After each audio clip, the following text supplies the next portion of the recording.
இதோ பாருங்கள், உங்களுக்கு பிடித்ததை எடுத்துக்கொள்ளுங்கள்.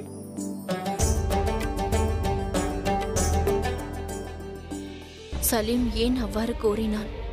எதற்கு திருமணம் இப்பொழுது வேண்டாம் என்று கூறுகிறான்? இன்று தாங்கள் மிகவும் சந்தோஷமாக இருக்கிறீர்கள். சந்தோஷமாகத்தான் இருக்கிறேன். ஏனென்றால் சலீமிற்கு நான் சிறுவயது தோழியாவேன். சிறு வயதில் எனக்கு ஒரு வாக்களித்திருந்தார், நான் பார்க்கும் பெண்ணைத்தான் நிக்கா செய்து கொள்வேன் என்று. இப்போது என்னுடைய பேரன் அவன் விரும்பும் பெண்ணை நிக்கா செய்து கொள்ள போகிறான். ருக்கையா, ஜோதா, நீங்களும் உங்களுக்கு பிடித்ததை எடுத்துக்கொள்ளுங்கள். ஆகட்டும் அத்தை.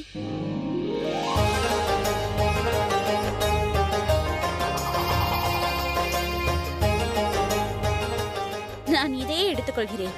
அட இல்லை ருக்கையா, அதை நான் ஜோதாவிற்கு கொடுப்பதற்காக எடுத்து வைத்திருக்கிறேன்.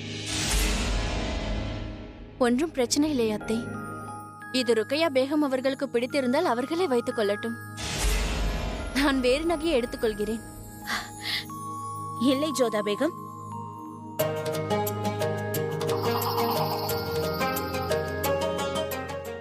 இதை அணிந்து கொண்டால் உங்களுக்கு பாந்தமாக இருக்கும்.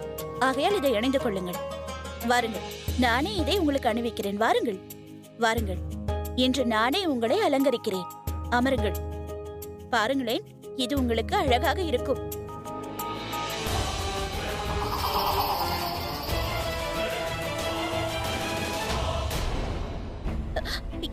யா அல்லாஹ், இது உடைந்து விட்டதே. மன்னித்து விடுங்கள் ஜோதா பேகம், இது எவ்வாறு உடைந்தது? நான் வேறொன்றை எடுத்து வருகிறேன். வேண்டாம் ருக்கியா பேகம், போகட்டும், விடுங்கள். இந்த நகையை அத்தை எனக்காக தேர்ந்தெடுத்தார். ஆகையால் நானே வைத்துக் கொள்கிறேன். கவலைப்படாதீர்கள், நான் சரி செய்து கொள்கிறேன். சரி, உனக்கானது உனக்கு கிடைத்து விட்டது ஜோதா பேகம். ஆனால் அது உடைந்து விட்டது. இனி அது உனக்கு பயன்படாது. இந்த ஆபரணத்தை வேண்டுமானால் சரி செய்யலாம், ஆனால் சலீமிடம் விட்டு போன உனது உறவை சரி செய்ய முடியாது. சரி, வாருங்கள், சீக்கிரம் ஏற்பாடுகளை செய்யலாம். இன்னும் சில நாட்களில் ஜலால் காபூலில் இருந்து வந்து விடுவான். அதன் பின் சலீமிற்கு நிச்சயதார்த்தம். இன்னும் சிறிது நாட்கள் தான் உள்ளது. அதற்குள் சலீமின் மனதில் என்ன இருக்கிறது என்று தெரிந்து கொள்ள வேண்டும். விரைவாக இந்த பிரச்சனைக்கு ஒரு முடிவு வேண்டும். இன்னொரு விழா நடக்கப் போகிறது சகோதரா. ஆம், இளவரசரின் நிகா. நம் தானியாளுக்கு தான் மிகவும் அதிர்ஷ்டம் என்று நான் நினைக்கிறேன். அவன் உண்டு மகிழ நிறைய உணவு கிடைத்திருக்கிறது. என்னவாயிற்று தானியால்? சுவையான உணவு உன் எதிரில் இருந்தும் அதை கண்டுகொள்ளவில்லையே. தந்தையிடம் கூறி உனக்கும் இதே போன்ற அழகான பெண்ணை தேர்ந்தெடுக்க சொல்லவா? உனக்கு யாரையாவது பிடித்திருந்தால் கூறிவிடு. இல்லை சகோதரா, அவ்வாறெல்லாம் எதுவும் இல்லை. திருமணம் செய்து கொள்ளும் எண்ணமும் இல்லை.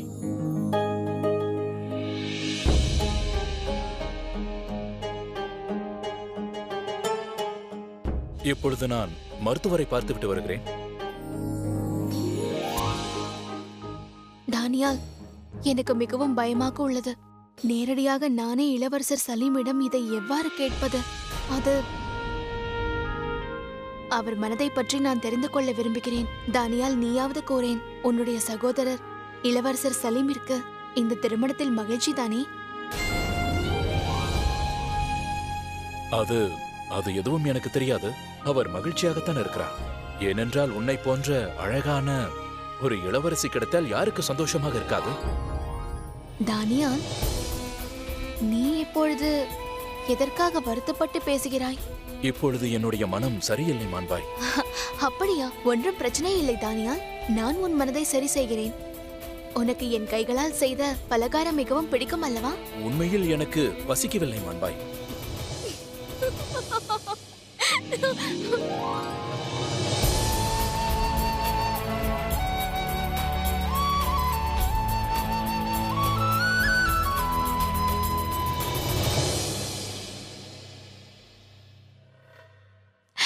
உனக்கு பசிக்கவில்லையா? அப்படியானால் இதற்கு என்ன அர்த்தம் என்றால், நீ யாரையோ காதலிக்கின்றாய். தானியால், நீ இதை அனைவரிடமும் மறைத்து வைக்கலாம். ஆனால் நான் உன்னுடைய சிறுவயது தோழி அல்லவா தானியால்? அதோடு உன் வருங்கால அண்ணியார். நீ என்னிடம் கூறு, அந்த பெண் யார்? என்னிடம் கூறு.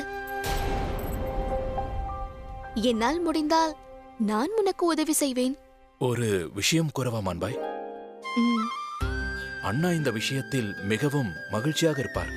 அவர் உன்னையும் மகிழ்ச்சியாக வைத்துக் கொள்வார். நான் எதிர்பாராத விஷயங்கள் நடக்கின்றது. ஒரு புறம் சலீமோடு திருமணம் நடக்கப் போகிறது, இன்னொரு புறம் என் சிறுவயது நண்பனான உன்னை சந்தித்திருக்கிறேன். சரி, எனக்கு ஒரு வாக்கு கொடு. என்ன? என்னவென்றால், எப்பொழுதும் போல் நீ என்னை உன்னுடைய தோழியாகத்தான் பார்க்க வேண்டும். அதன் பிறகுதான் அண்ணி.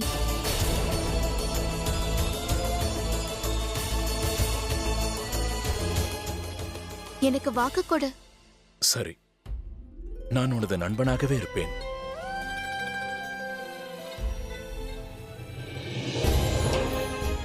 சலீம் அண்ணன் மகிழ்ச்சியாக இருப்பார். நான் எவ்வாறு இப்படி எல்லாம் யோசித்தேன்? மான்பாயை நான் மறந்துவிட வேண்டும்.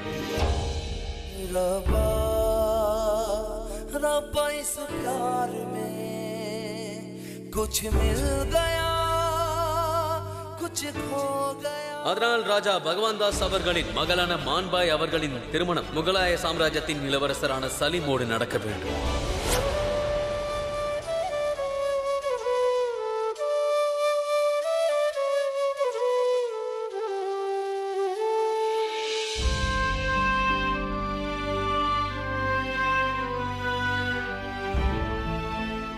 இந்தா சகோதரா, இதையும் அருந்து.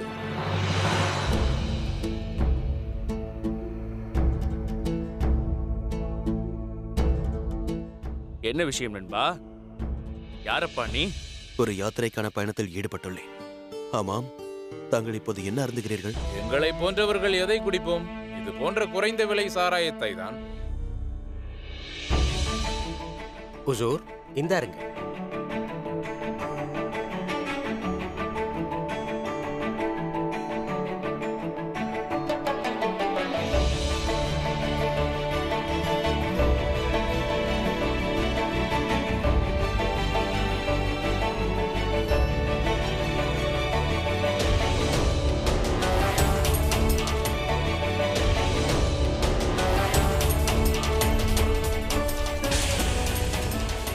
நான் உங்கள் அனைவருக்கும் இப்போது ஒரு மகிழ்ச்சியான செய்தியை கூறுவோம்.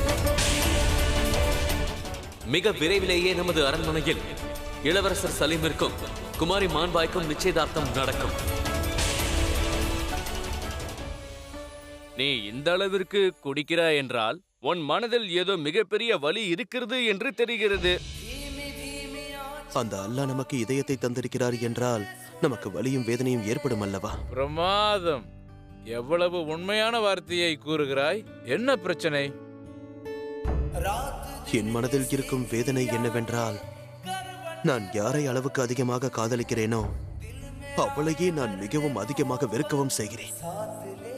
அதோடு நான் யாரை விரும்பவில்லையோ அவளே சிறிது காலத்தில் என் வாழ்க்கை துணைவியாக வரப்போகிறாள். என் வாழ்க்கையில் யார் வேண்டும் என்று நான் ஆசைப்பட்டேனோ அவளை என் வாழ்க்கையில் நான் மீண்டும் பார்க்க கூட விரும்பவில்லை.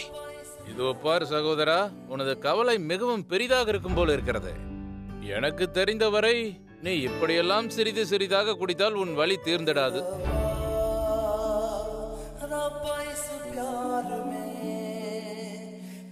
சரி சகோதரர்களே, நான் செல்கிறேன். நீங்களாவது மகிழ்ச்சியாக இருங்கள். குதாஃபிஸ். குதாஃபிஸ். குதாஃபிஸ். குதாஃபிஸ்.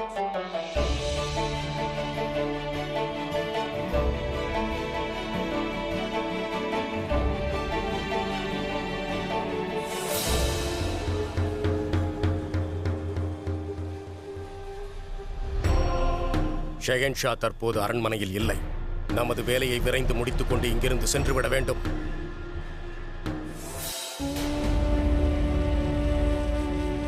அதை நாம் ஒரு விழாவாக கொண்டாட வேண்டும். இளவரசர் சலீமிற்கும் குமாரி மான்பாய்க்கும் நிச்சயதார்த்தம் நடக்கப் போகிறது.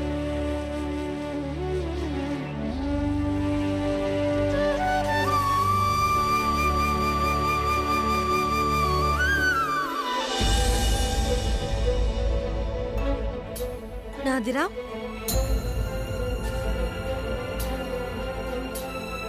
நீ இனி நடனம் ஆடக்கூடாது. இதை தூக்கி எறிந்து விடு. இல்லை அன்னையே, நான் நடனம் ஆடுவேன். ஆனால் இனி அதற்கு அவசியமில்லை.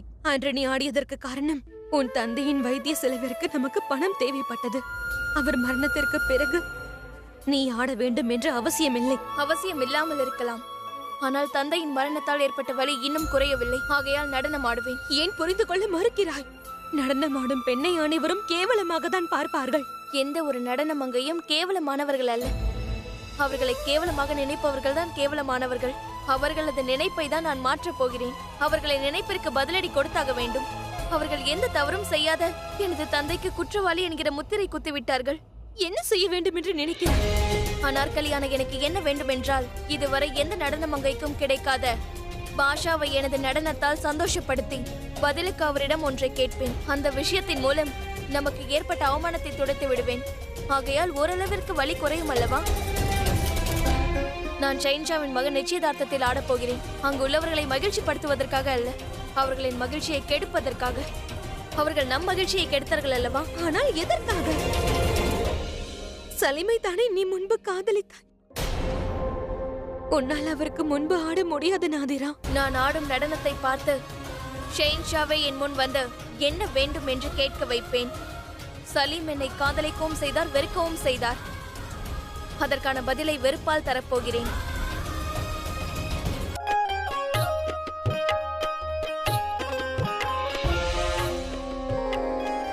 இதோ பாருங்கள், இளவரசர் வந்து கொண்டிருக்கிறார். ஆதாப் ஹுசூர், உங்களை எங்களின் இடத்திற்கு வரவேற்கிறோம். கூறுங்கள், உங்களுக்காக நாங்கள் என்ன செய்ய வேண்டும்? தாங்கள் யாருடைய நடனத்தை பார்க்க வேண்டும் ஹுசூர்? எனக்கு இப்பொழுது நீ மட்டுமே போதும். நான் கூறுவது புரிகிறதா? செல்லுங்கள். ஹுசூர், உங்களுக்காக நான் என்ன சேவை செய்ய வேண்டும்?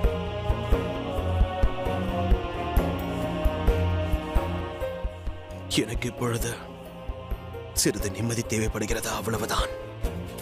என் மீது தாங்கள் கோபப்பட மாட்டீர்களே? இல்லை இல்லை, அன்று எனக்கு மனது சரியில்லாமல் இருந்தது. அதற்காக நான் மன்னிப்பு கேட்டுக்கொள்கிறேன்.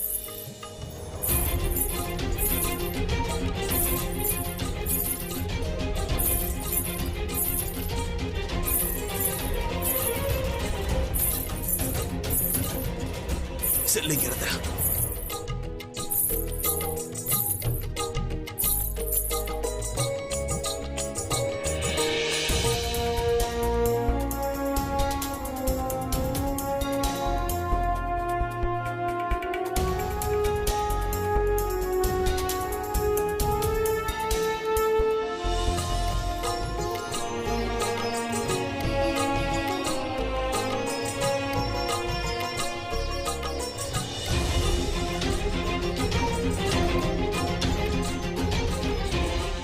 என்னவாயிற்று இளவரசரே?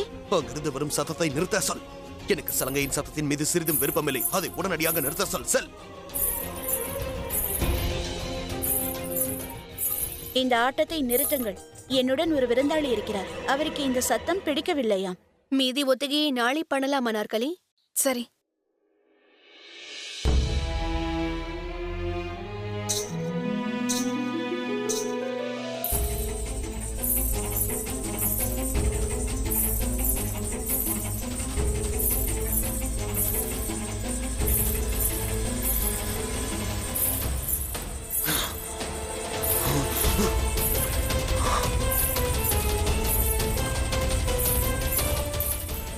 கூறினேன் அல்லவா, அதை நிறுத்த சொல். அந்த சத்தம் எனக்கு கேட்டுக்கொண்டே இருக்கிறது. அதை முதலில் நிறுத்த சொல். நிறுத்திவிட்டேன் இளவரசரே. இனி எந்த சத்தமும் வராது.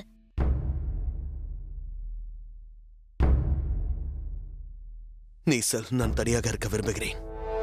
சரி. धीमी धीमी आँच वफा की दिल में सुलगती है, धीरे धीरे मीठी चुभन सी दिल में मचलती है। रात दिन किसी की यादें करवटें बदलती हैं, दिल मेरा ये दर्द मोहब्बत साथ लेके चलती है। जब लगे ये लगन बढ़ती जाए लगन, इश्क की है यही दास्तां। रबा रबा दफा इस प्यार में कुछ मिल गया कुछ खो गया. மிகவும் மகிழ்ச்சியாக இருக்கிறது மகாராணி அவர்களே. இனி ஆமீருக்கும் ஆக்ராவிற்குமான உறவு இன்னும் அதிகமாக வலுப்பெறப் போகிறது. ஆம் மகாராணி அவர்களே, எங்களால் இன்னமும் இதை நம்ப முடியவில்லை. இவ்வளவு சீக்கிரமாக இது நடக்கும் என்று.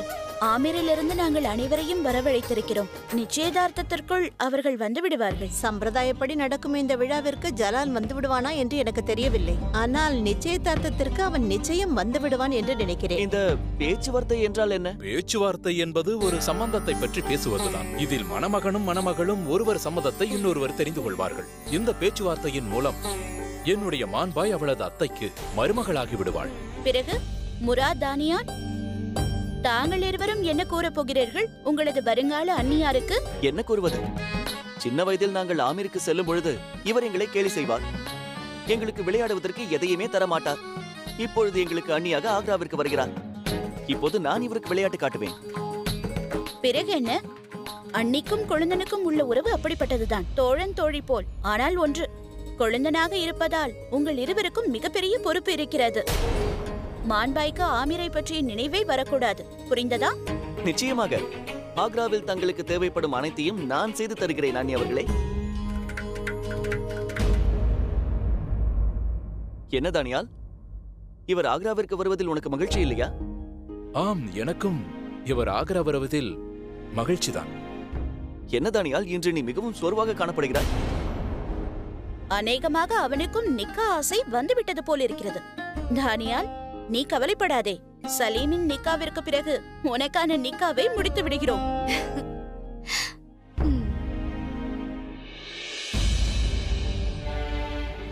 என் விஷயத்தில் எது சரி எது தவறு என்று எனக்கு நன்றாக தெரியும் ராஜமாதா அவர்களே. ஆனால் என் வாழ்க்கையில் எது சரி எது தவறு என்ற முடிவை தாங்கள் எடுப்பதற்கு யார் அனுமதி கொடுத்தார்கள்? அத்தை அவர்களே, எனக்கு விடை தாருங்கள். நான் ஏற்பாடுகளை செய்ய வேண்டியிருக்கிறது. வருகிறேன்.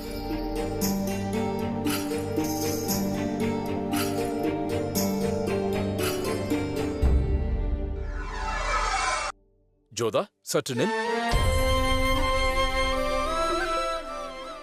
நீ எதையோ மறைக்கிறாய். இல்லை அண்ணா, அவ்வாறெல்லாம் ஒன்றுமில்லை. நிறைய ஏற்பாடுகள் செய்ய வேண்டும். செகண்ட் ஷா இன்னும் வரவில்லை. உன் அண்ணன் நான் இருக்கும்போது நீ எதற்காக கவலைப்படுகிறாய்? நான் இருக்கிறேன் அல்லவா? அனைத்தையும் பார்த்துக் கொள்கிறேன். நீ இந்த திருமணத்தை நினைத்து கவலை கொள்ளாதே. சரி, வருகிறேன்.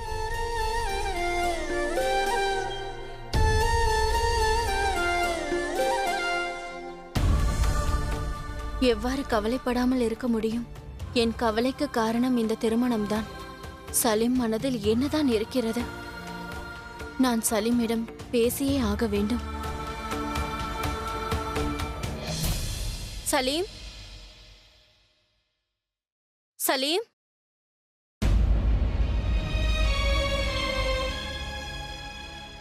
இங்க வா. இளவரசர் சலீம் எங்க இருக்கிறார்? ஹசூர், இளவரசர் இரவிலிருந்தே இங்கு இல்லை. உங்களிடம் பேசிய பிறகு எங்கு சென்றார் என்று தெரியவில்லை. சலீம் எங்கு சென்றிருப்பான்? எங்கு செல்கிறேன் என்று உன்னிடம் கூறினாரா? மன்னித்து விடுங்கள் ஹசூர், என்னிடம் எதுவும் கூறவில்லை.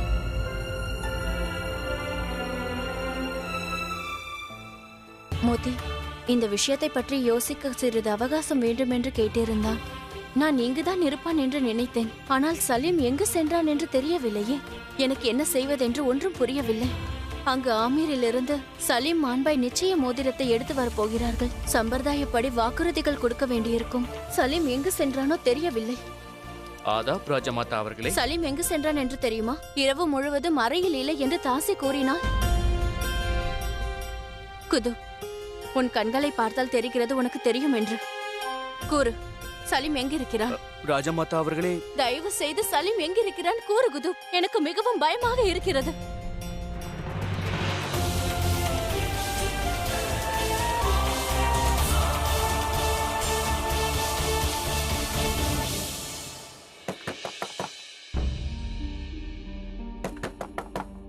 இந்நேரத்தில் என் தூக்கத்தை கெடுப்பது யார்? நான் தனியாக இருக்க வேண்டும் என்று கூறினேன் அல்லவா? செல் இங்கிருந்து.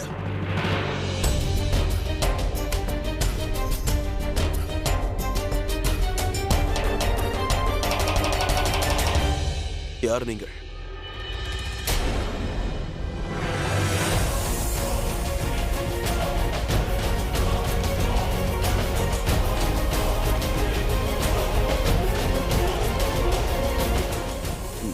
ராஜமாதா அவர்களே, தாங்கள் எங்க?